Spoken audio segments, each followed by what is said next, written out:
Alright, Elon Musk just did something insane that proves a point I've been trying to make about this new Department of Government Efficiency for a while now. So, Elon Musk, who calls himself a free speech absolutist, just tried to sick his over 200 million Twitter followers on some innocent worker for doing her job within the government because he either intentionally or accidentally misunderstood her job title, and he thought that diversification of resources meant diverseness or wokeness. It is an absolutely insane story that resulted in him posting her full name and her government ID to, again, his 200 million followers, and this will absolutely result in some level of harassment. But before I break down this main story, because it's so absurd, I do want to broadly talk about how Republicans in America are turning our country into the very dystopia they've been trying to warn us about for years. Remember when they claim that the left is turning America into 1984 by George Orwell?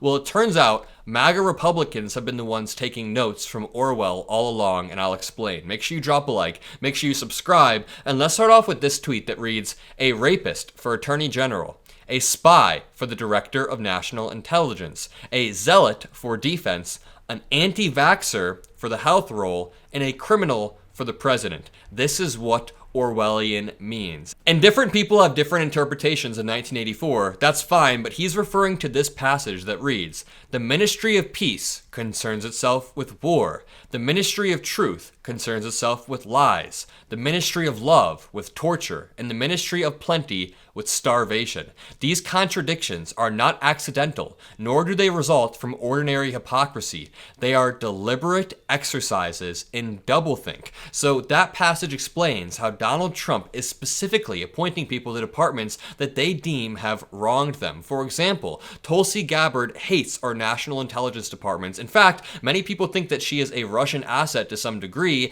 so he puts her in the position of the DNI. Another good example is Matt Gaetz, who is being investigated by the DOJ, would then lead the DOJ, or even RFK Jr. It cannot get more clear with that example what Donald Trump is trying to do with appointing people who are not just incompetent, but are the antithesis of what these positions are supposed to represent. And he achieves a few things beyond just a middle finger to the system. He gets to undermine institutional credibility by appointing individuals that are fundamentally opposed to the missions of these agencies. He gets to weaponize these contradictions. So in Orwell's 1984, the ministries are named in a paradoxical way in order to weaponize the government machinery. He's essentially co-opting all of these institutions with loyalists to serve his own personal agenda, his own political agenda, rather than the public's interest. He also gets to consolidate power through chaos, but we can talk about that in another video. Because the Republican hypocrisy does not stop there. While Republicans are busy enacting Orwell's 1984, let's talk about one of their biggest propaganda spreaders, Charlie Kirk. So Kirk recently took to Twitter to straight up praise Russia and criticize Ukraine while openly adopting pro-Russia stances. He's been doing this for a while, but not this openly.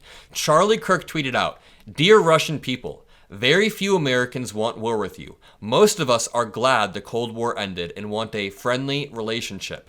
The people obsessed with fighting you are forever a minority, and they're on their way out of power. We want peace. Ignore our current leaders." Holy shit, he's pushing just straight Russian narratives right here. We want peace. Ukraine wants peace.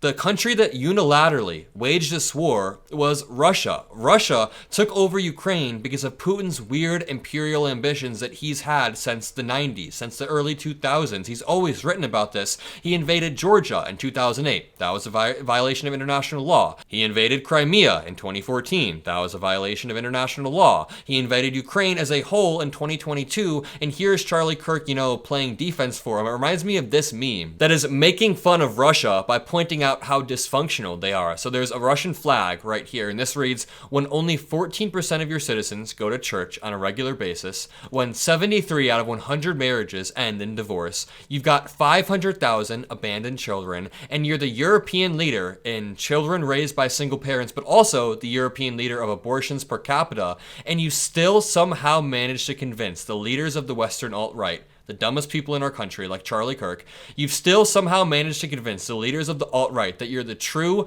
bastion of conservative values because of the anti-LGBT laws and high levels of domestic violence and the highest HIV rate in Europe. Obviously, it's a meme, but all of these statistics do describe the dysfunction within Russia and how Russian propaganda has tricked people like Charlie Kirk into thinking, we want peace. Most people actually like Russia. That is not true. The people obsessed with fighting you forever are a majority. That is not true, and even Charlie Kirk would disagree with that. Charlie Kirk is always railing against these neoconservatives who still hold a lot of power. Even the Senate Majority Leader he would probably call a neoconservative, talking about Thune. Many of the people in Congress still understand that it's important Russia is stopped in its tracks. Many Americans that I talk to on the field, even beyond the Trump rallies, I've been to Nikki Haley events. I've been to Christie events. I've been to these certain events, and the Republicans there understand that Russia is not our friend. So really quickly, the idea that the people obsessed with fighting Russia are a minority, that's just totally false. But this brings us on to the big story, and the story that is not only mind-blowing, but also a little bit scary. So, first of all, we know that Donald Trump appointed Vivek Ramaswamy and Elon Musk to head this new Department of Government Efficiency, which in and of itself is an inefficiency, because there already exists the Government Accountability Office, which acts as an oversight for government inefficiency. And also, why do you need a whole department with 2 people at the lead? Every other department has 1 person, so having 2 people in and of itself is redundant. But even beyond that, I've been pointing out problems with this for a while, and the problems that I've been kind of hypothesizing have come true. Totally. So, I've been explaining to you guys different ways that this new department could cause harm by cutting funds inappropriately when the funds should not be cut because Elon Musk doesn't even care to look into what these positions are. So, a good hypothetical is just imagine a small town in Mississippi that's situated right on a floodplain. And this town receives annual federal grants for flood prevention infrastructure and preventative measures. Now, the Department of Government Efficiency sees this and sees, what the hell? Why is there a grant program going to a random town in Mississippi? We don't even have to analyze this. This is just wasteful. Cut that right away. And then a year later, heavy rains cause catastrophic flooding, and that destroys home, destroys businesses, and now those funds that were preventing the disaster are gone, and they caused that humanitarian disaster. Well, now we're seeing this play out. So, Elon Musk called this job fake because he didn't understand what the job title was whatsoever. Musk recently tweeted out to his over 200 million followers that the Director of Climate Diversification is a fake job, and he implied that it was some sort of woke job. But here's the reality. That position is crucial. Really quickly, let me just read these tweets. He quote tweeted Data Hazard, who said, "I don't think the US taxpayers should pay for the employment of a Director of Climate Diversification," and then they just randomly put in she, her. That's not anywhere in the actual document. They just put that in because they want to act like it's a woke job, right? And Elon Musk said, so many fake jobs. There are so many fake jobs. But again, this position is crucial for building resilience to natural disasters by diversifying products, diversifying markets and jobs and wealth in different places. Actually, the hypothetical situation I gave just a minute or two ago is actually pretty spot on for the problems that could be caused by taking this away. So Michael Skolnick pointed out to the original poster, "You have absolutely no idea what you're talking about and dangerously targeting a person who works an honest job to provide for their family.